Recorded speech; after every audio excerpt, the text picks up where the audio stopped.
Hello everyone, सत श्री अकाल सारे ਨੂੰ ਕਿਦਾਂ ਤੁਸੀਂ ਸਾਰੇ।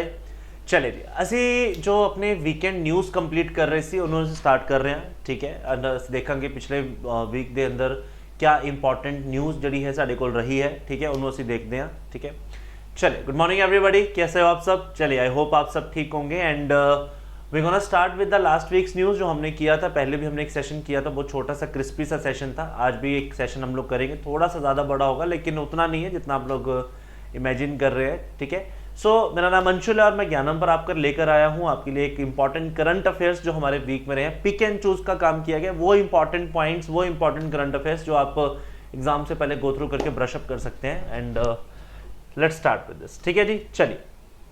Sumit and Bhagyashree to lead in the para Olympics. अगर आपने कल की न्यूज़ देखी होगी तो आपने देखा होगा कि हमारे जो फ्लैग बेरर्स रहे हैं पेरिस पैरा ओलंपिक्स के अंदर, वो कौन रहे हैं, हमारे सुमित अंतिल, और जो शॉटपुट की स्टार रही हैं दैट इज भाग्यश्री। ठीक है जी, पिछली बार आपको पता होगा टोक्यो में जो 2 गोल्ड मेडल हमारे इंपॉर्टेंट है, दोनों जेवलिन्स के अंदर थे, एक पैरा ओलंपिक में था और एक हमारे नीरज चोपड़ा जी ने लिया था। ठीक है, शॉटपुट की स्टार रही थी पिछली बार भाग्यश्री यादव। तो 28 अगस्त यानी कल के दिन जो हमारे फ्लैग बेरिंग मार्च हुआ है, जो हमारा कंटीजेंट लीड किया है, वो कंटीजेंट लीड करने वाले ये हमारे 2 भारत के मुख्य पैरा ओलंपिक के जो प्लेयर्स हैं इन्होंने ही किया है। ठीक है जी, ये 28 से लेकर 8 सितंबर तक भारत पेरिस में ये पैरा ओलंपिक्स रहेंगे और भारत का अब तक का सबसे बड़ा कंटीजेंट 84 एथलेटिक्स का जो कंटीजेंट है ये आपको पैरा ओलंपिक्स में इस पर देखने को मिलेगा। ये पॉइंट इंपॉर्टेंट है, याद रखिएगा। अब तक का सबसे लार्जेस्ट और जो कंटीजेंट हमने भेजा है वो पैरा ओलंपिक्स में, वो इस बार पेरिस में ही गया है। ठीक है जी, चलिए आगे चलते हैं, नेक्स्ट न्यूज़ को देखते हैं।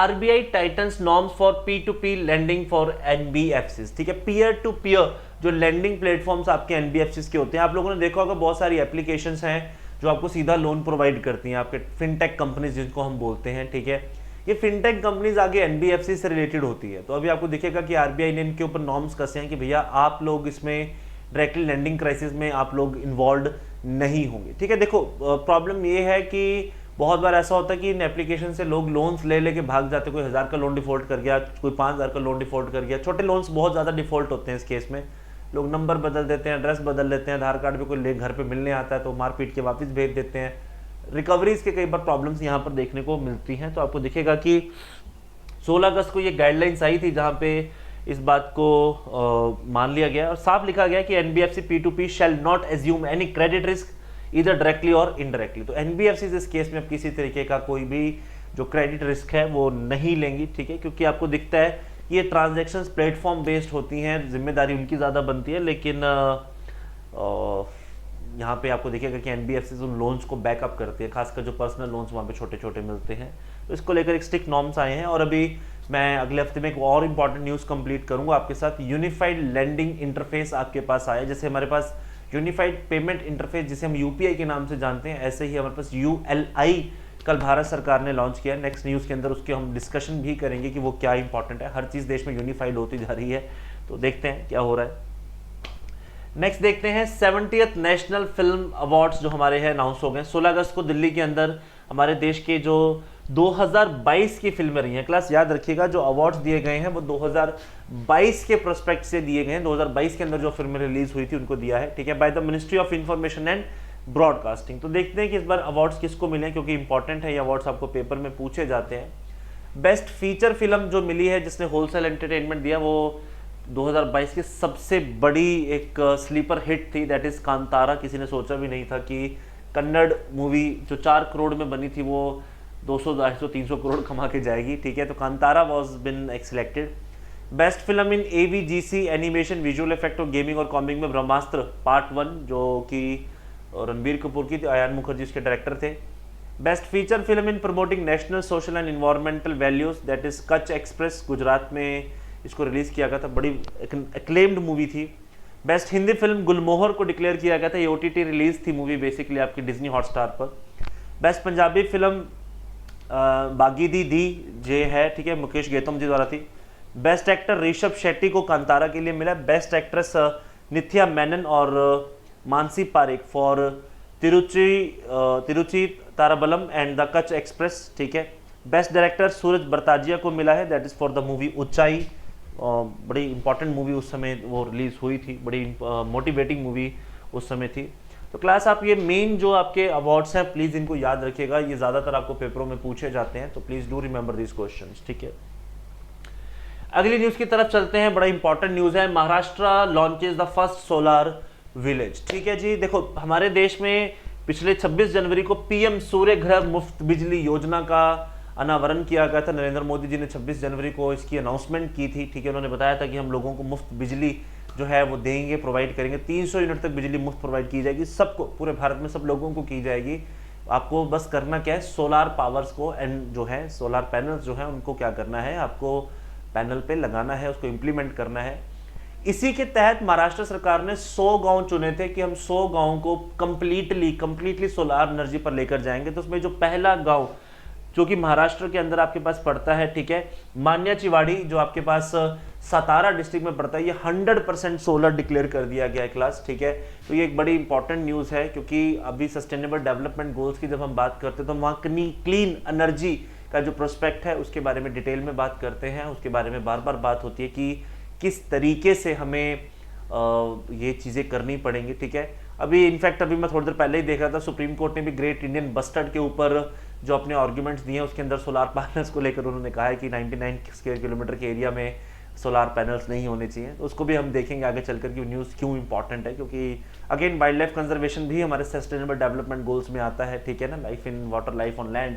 सो हम उसके बारे में भी बात करेंगे। तो भारत में आपको दिखेगा बहुत सारे ऐसे गांव जो हैं वो बनते चले जा रहे हैं जहाँ पे आपको दिखेगा कंप्लीटली सोलार पैनल्स के थ्रू काम हो रहा है। जैसे भारत का पहला गांव जो कंप्लीट सोलार एनर्जी पे बना वो 2022 में गुजरात के अंदर धुलेरा था, ठीक है। वहाँ पे सन टेम्पल भी, जिसे यूनेस्को ने वर्ल्ड हेरिटेज साइट डिक्लेयर किया है। तो ये कुछ की पॉइंट्स हैं जो आपको पता होना चाहिए सोलार एनर्जी से रिलेटेड, जो कि एक इम्पॉर्टेंट एस्पेक्ट हमारी एनर्जी प्रोडक्शन के केस में बनता चला जा रहा है, ताकि हम लोग जो कमिटमेंट करके बैठे हैं नेट कार्बन जीरो न्यूट्रल होने की, वो हमारी अचीव हो जाए इस केस में, ठीक है।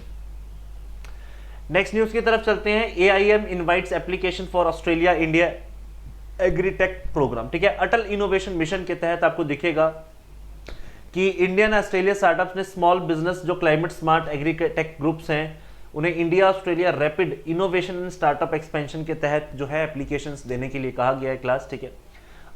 ऐसा होता है तो क्लास आपको दिखेगा जो एक टेक्निकल एस्पेक्ट भारत की एग्रीकल्चर में मिसिंग है, एक ड्रॉबैक हमारे पास है हमारी एग्रीकल्चर के अंदर कि अभी तक टेक्निकल इनोवेशंस उतनी नहीं आई हैं। So government of India tie up कर रही है अटल इनोवेशन मिशन के तहत, जो कि इंडिया ऑस्ट्रेलिया का एक राइज नाम का प्रोग्राम भी चल रहा है, जिसके तहत वो एग्रीकल्चर रिलेटेड जो स्टार्टअप्स हैं, जो एग्रीटेक कंपनीज हैं, वो भारत में आएंगी, इन्वेस्ट करेंगी, नए प्रोग्राम्स लेकर आएंगी। तो एक बूस्ट हमारे जो एग्रीकल्चर को है वो मिलने की यहाँ से संभावना हमें जो है वो दिखाई दे रही है, ठीक है। This programme is design to help business grow internationally and collaboration between India and Australia specially in the agritech field, ठीक है जी।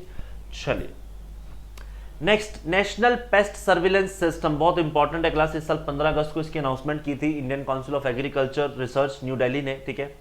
अभी होगा क्या कि जब हमारे यहाँ पे कीड़े लग जाते हैं, हमारे पेस्ट अटैक्स होते हैं हमारी फसलों पर, तो किसान बेचारा लोकल अथॉरिटीज़ के पीछे पीछे भागता रहता है कि उनको बताता है कि भैया हमें ये मेजर्स चाहिए, या वो खुद से ही अपने कुछ तरीकों का इस्तेमाल करता रहता है। लेकिन आपको देखिए कि तब तक फसलों को कई बार बहुत नुकसान पहुँच चुका होता है।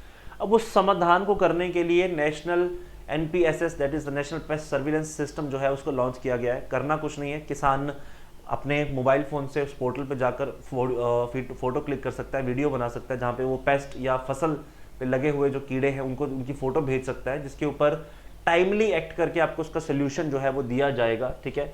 तो आपको दिखेगा कि it will help farmers to connect directly with the agriculture scientist and experts on controlling pest by using the mobile phone only. तो आपके हाथ में दुनिया है, दैट इज़ मोबाइल फ़ोन जिसे हम बोलते हैं। तो आपको दिखेगा उससे डायरेक्टली आपको कंट्रोल किया जाएगा। NPSS will analyze the latest data on the pest using the AI tools। तो आर्टिफिशियल इंटेलिजेंस आपको पता ही है यार, हज़ार लोगों का, लाखों लोगों का हम एक साथ संभाल लेती है, ताकि ये जो पेस्ट कंट्रोल और मैनेजमेंट है इसको प्रॉपरली देखा जा सके। Using the correct quantity of the correct pesticide to the correct time is the big challenge for the farmers and this system aims to address this.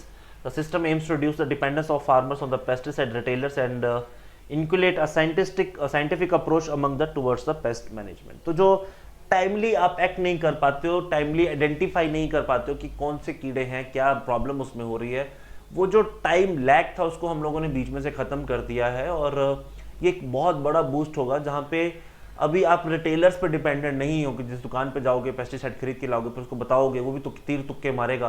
तो साइंटिफिक मेथड्स जो आपकी agriculture में बार बार बोल रहा हूँ कि टेक्निकलिटी की कमी है, साइंटिफिक मेथड्स की कमी है, वो आपकी जितनी इंट्रोड्यूस होती जाएगी हमारा एग्रीकल्चर उतना ही बेहतर, उतना ही सेल्फ सस्टेन्ड होता चला जाएगा। ठीक है ना जी, देखिए इंपॉर्टेंट पॉइंट है, हमारा लैंड डिग्रेडेशन भी इससे बच सकता है। ठीक है, चलिए जी, Delhi airport became the carbon free. I wish मैं कभी दिल्ली के लिए भी ये बोलूँ कि दिल्ली कार्बन फ्री हो गई है। आई रियली डोंट नो कब वो दिन आएगा, शायद मुझे लगता नहीं मेरे जीते जी आएगा, बट चलो आई होप सो कभी ऐसा हो।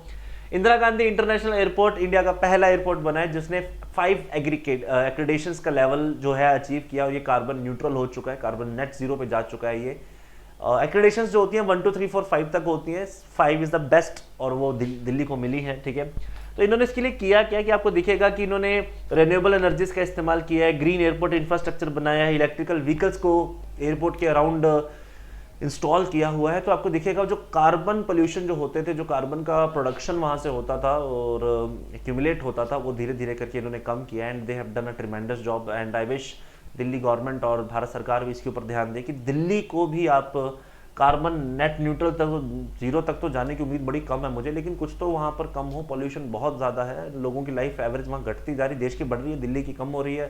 तो यार ये थोड़ा सा कंसर्निंग है, तो आई विश गवर्नमेंट इसके ऊपर काम करे।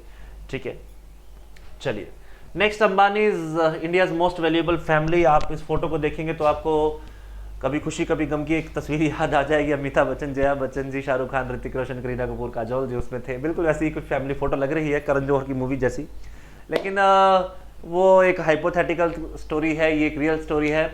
आपके पास ह्यूरेन नाम की जो कंपनी है along with the Barclays private client company ने 2024 में रिचेस्ट फैमिलीज को सर्वे किया, और भारत की सबसे जो रिचेस्ट फैमिली निकल कर आ रही है वो 25.75 लाख करोड़ भारतीय रुपए में आप इनको देखेंगे तो Ambani comes at the number 1। 10% पूरे भारत की जीडीपी सिर्फ एक परिवार के पास है। फिर हम कहते हैं हम सोशलिस्ट हैं, बट चलो ठीक है, सबने मेहनत की है, मेहनत करने के बाद तो इंसान अपने हिसाब से कमाता ही है। तो यहाँ पे आपको दिखेगा कि अंबानीज जो है वो पूरे देश की 10% जीडीपी पर अकेले ही हैं। दूसरे नंबर पे जो फैमिलीज लिस्ट में ये वो नीरज बजाज की फैमिली है, जिसे आप बजाज इंडस्ट्रीज के नाम से भी जानते हैं। 7.13 lakh crore is the total worth of that company.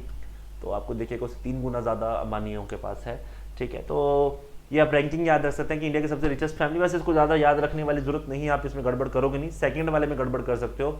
शायद आपको अडानी बिरला परिवार लगेगा या टाटा परिवार के बारे में आप सोचेंगे, लेकिन एक्चुअल में the answer is Bajaj family. ठीक है, चलिए let's move to the next one. PM Modi makes historic visit to the Poland and Ukraine. ये बड़ा इंपॉर्टेंट था यार। पहले मोदी जी रशिया गए, मैंने पिछले वीडियो में बताया था, सेंट एंड्रयूज का उनको हाईएस्ट सिविलियन अवार्ड जो है रशिया का वो दिया गया था। तो अभी आपको दिखेगा कि मोदी जी पड़ोसी मुल्क में गए हैं, दैट इज पोलैंड, उसके बाद यूक्रेन। तो पोलैंड में जब वो गए हैं तो आपको दिखेगा कि 45 साल के बाद, मोरारजी देसाई के बाद ये पहले भारतीय प्रधानमंत्री हैं जो पोलैंड गए हैं। वहाँ के जो प्राइम मिनिस्टर डोनाल्ड टस्क और प्रेसिडेंट जो वहाँ पे हैं एंड्रेस डूडा, उनसे उनकी मुलाकात हुई है। ठीक है, 2 कंट्रीज के बीच में अपग्रेडेशन लेवल की बात हुई है, स्ट्रेटेजिक पार्टनरशिप को लेकर बात हुई है। Inked at the social security pact to promote the mobility of skilled workers. Both sides vote to significantly expand the bilateral defense and the security ties. तो एक अच्छा इनिशिएटिव वो आपको दिख सकता है कि डिफेंस और सिक्योरिटीज के मामले में और सोशल सिक्योरिटी के मामले में आपको दिखेगा कि दोनों कंट्रीज एक अच्छा जो टाई अप है वो कर सकती हैं। लगे हाथ आपको दिखेगा कि 10 घंटे का ट्रेन का सफर करके मोदी जी यूक्रेन पहुंचे हैं। ये भी आपको दिखेगा कि 1991 से, जब से यूक्रेन एक यूएसएसआर से अलग हुआ, तब से पहला भारतीय प्रधानमंत्री जो यूक्रेन पहुंचा, और वो भी तब जब वॉर सिचुएशन है, वहाँ पे बहुत बुरे हालात हैं। और आप ये देखिए जिस समय तक मोदी वहाँ थे, रशिया ने ऑफिशियली डिक्लेयर किया था कि there will not be even a single bullet fired from our side, हम एक भी गोली नहीं चलाएंगे जब तक मोदी यूक्रेन में। वो बात अलग है, उनके जाते ही वहाँ लंका लगा दी उन्होंने, बहुत ज़्यादा ड्रोन अटैक्स वगैरह किए हैं वहाँ पर, बहुत ज़्यादा प्रॉब्लम अब वहाँ इकट्ठी हो गई है। तो कीव जो यूक्रेन की राजधानी है, वहाँ पर आपके मोदी जी पहुँचे थे रेल फोर्स 1 के थ्रू, और दोनों ने बातचीत की और मोदी जी ने साफ कहा है कि भैया दोनों देशों को मिलकर बैठ के बात करनी पड़ेगी और विदाउट वेस्टिंग योर टाइम एक दूसरे के टर्म्स और कंडीशन पर उतर जाओ और इस युद्ध को खत्म कीजिए। भारत ने 4 भीष्म, ये याद रखिएगा, ये हमारे लिए इंपॉर्टेंट है, बाकी न्यूज़ फिर भी पॉलिटिकल थी। 4 भीष्म, भीष्म क्या है? भारत हेल्थ इनिशिएटिव फॉर सहयोग, हित एंड मैत्री।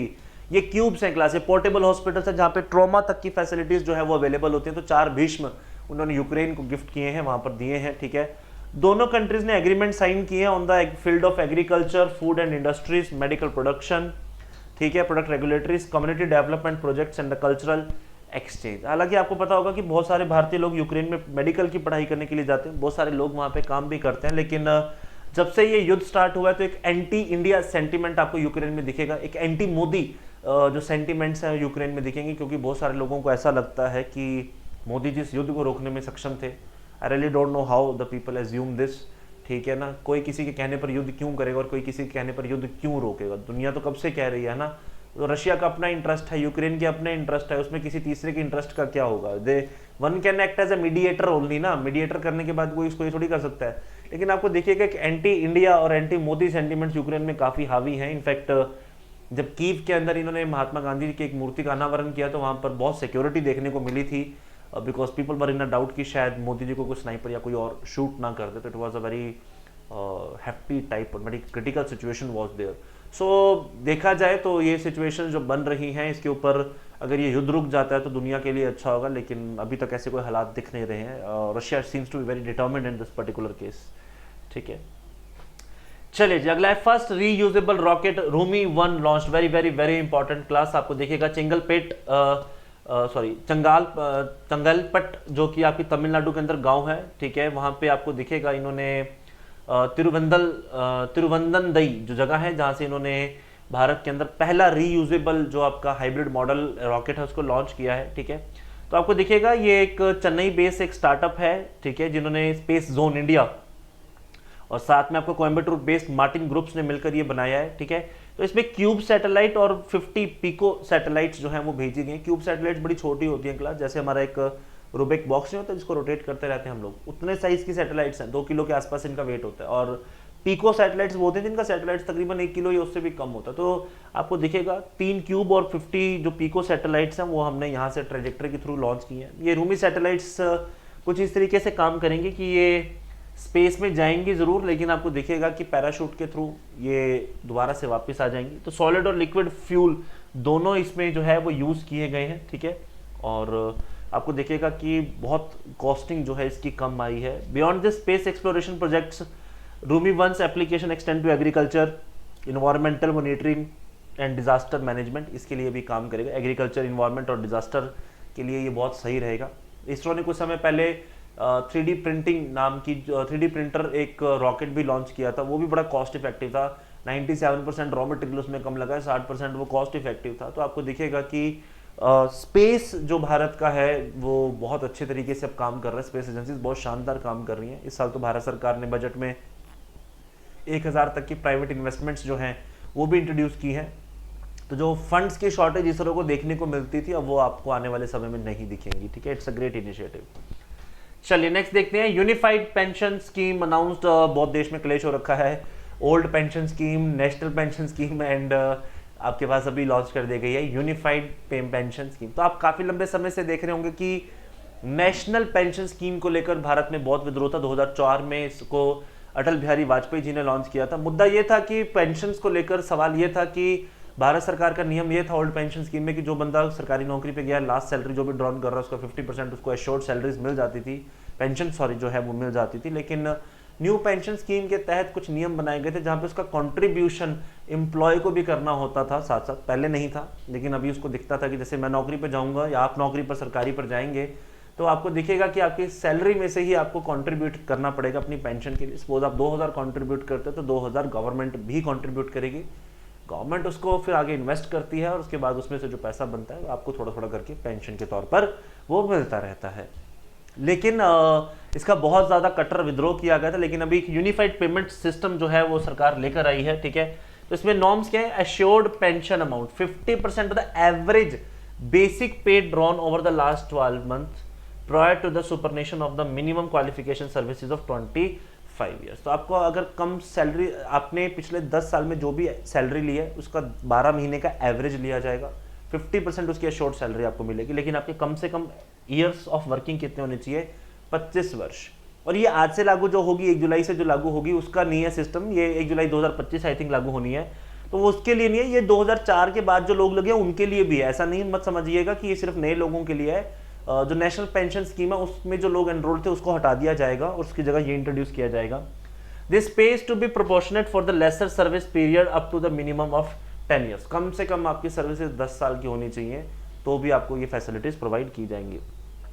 Assured family pension 60% of the pension to the employees immediately after his और हर डिमाइस। अगर किसी की कारण आपको दिखे कि मृत्यु हो जाती है, समय से पहले मृत्यु हो जाती है, किसी कारणवश मृत्यु हो जाती है, तो आपकी फैमिली को 60% जो सैलरी है उस समय के हिसाब से मिलेगी।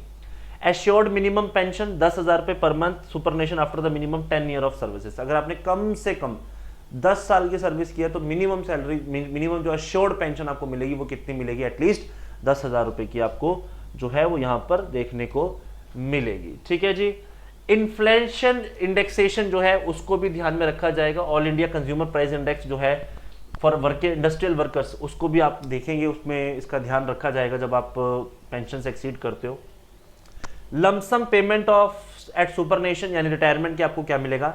इन addition to gratuity 1/10 of the last drawn monthly emoluments basic plus DA for every completed 6 month of the service shall be payable and up to 30 years of service approximately 6 month worth of the pay will be disbursed as a lump sum up to upon the retirement। तो आपको जो retirement के ऊपर पैसा मिलते हैं उसमें भी आपको दिखेगा कि एडिशन यहाँ पर जो है वो दिख रही है। ग्रेचुइटी के अलावा 1/10 जो आपने लास्ट 10 महीने की जो लास्ट सैलरी जो ड्रॉन की है वो मिलेगा आपको।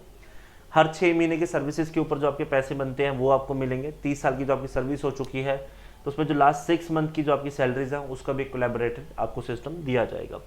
23 लाख सेंट्रल गवर्नमेंट की जो एम्प्लॉयज है वो इससे बेनिफिशियल होंगे, लेकिन ऐसा माना जा रहा है कि एनपीएस के थ्रू वो नंबर जो डाटा कलेक्ट किया जाए तो 90 लाख जो गवर्नमेंट ऑफिशियल्स हैं they will be get benefited from this particular scheme. Debatable है कि सही है गलत है, old pension scheme was better और नॉट, क्योंकि भारत सरकार ने कहा है कि कोई भी इसको एम्प्लॉय, स्टेट गवर्नमेंट भी इसको चाहे तो अपना रख सकती है, तो इट्स ऑप्शन गिवन। ठीक है ना। तो सेंटर के लिए तो है ही है 23 लाख, तो मैंने आपको बताई थी, लेकिन अगर स्टेट के लोगों को भी काउंट कर लिया जाए तो this number will exceed to somewhere 90 lakh. ठीक है। उस समय सरकार का मुद्दा एनपीएस के थ्रू ये था कि सरकार के ऊपर रेवेन्यू बजटिंग में इसका बोझ बढ़ता है, बहुत ज़्यादा अमाउंट सरकार को देना पड़ता है।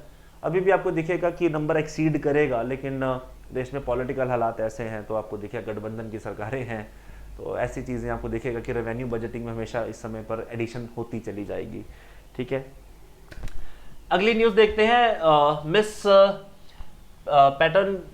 पैटोंग टैन शिनावात्रा, ये आपके पास न्यू प्राइम मिनिस्टर चुन ली गई है थाईलैंड की, यंगेस्ट है। 37 ईयर्स के अंदर ये वहाँ पर प्राइम मिनिस्टर जो है वो अपॉइंट कर ली गई हैं। ठीक है। Indian institute of science Bangalore, इसमें आपको दिखेगा कि listed as a top Indian university as per the 2024 Shanghai academy ranking of the world universities. तो आपको दिखेगा कि आपको ये रैंक जो है ग्लोबली वैसे इस इंस्टीट्यूशन का रैंक 400 से 500 के बीच में आपको देखने को मिलता है, बट अभी दिखेगा आपको कि ये technology institutions second best number पे है और number 1 among the private universities. Defence minister Rajnath Singh, आपको दिखेगा इन्होंने ₹100 सिमेंट्री कमेमोरेटिव कॉइन जो है वो ऑफ डॉक्टर कलईगनार, जो आप करुणा निधि, जो आपको पता भी होगा कि तमिलनाडु के 5 बार मुख्यमंत्री रहे, बड़े दिग्गज नेता रहे एम करुणा निधि, उनके सम्मान में 100 रुपये का कमेमोरेटिव कॉइन जो है वो निकाला गया है।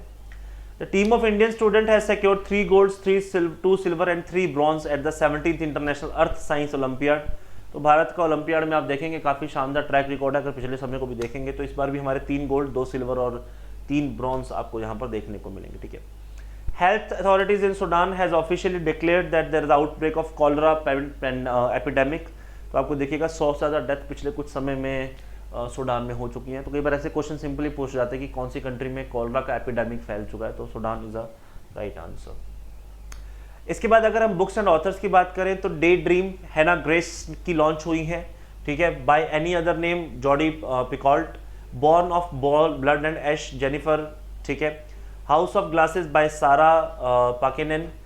ठीक है। There are rivers in the sky Elif Shafak, The Housekeeper's Secret, The Lona Grey, This Is Why We Lied, that is Corinne Slaughter, and Death of the Morning House, that is Maureen Johnson। ये आपके पास इस हफ्ते की कुछ important जो है books and authors जो है वो आपके पास रहे हैं। इंपॉर्टेंट डेज की बात करें तो 20 अगस्त को सद्भावना दिवस, हारमनी दिवस होता है, जिस समय पर राजीव गांधी का जो बर्थडे है उस दिन को सद्भावना दिवस मनाया जाता है।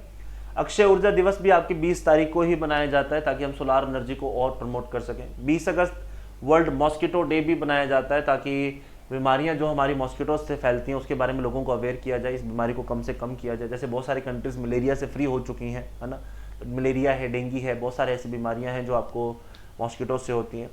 21 अगस्त वर्ल्ड सीनियर सिटीजन डे होता है जहाँ पे सीनियर सिटीजन्स की इंपॉर्टेंस और उनके रिगार्ड, उनके मान सम्मान की जो अवेयरनेस है वो फैलाई जाती है कि what they are so much important part of our society. ठीक है जी, तो these are the important days of the last week. चलिए, so this is all we have from this week's news. मैं फिर आपके साथ शामिल होऊंगा, फिर आपके सामने पेश होऊंगा कुछ अगले हफ्ते की खबरें लेकर। तब तक आप हमें चाहे तो इंस्टाग्राम, टेलीग्राम और यूट्यूब के चैनल्स पे ज्वाइन कर सकते हैं। Till then you should take care of your self, keep studying and God bless you all. Thank you so much.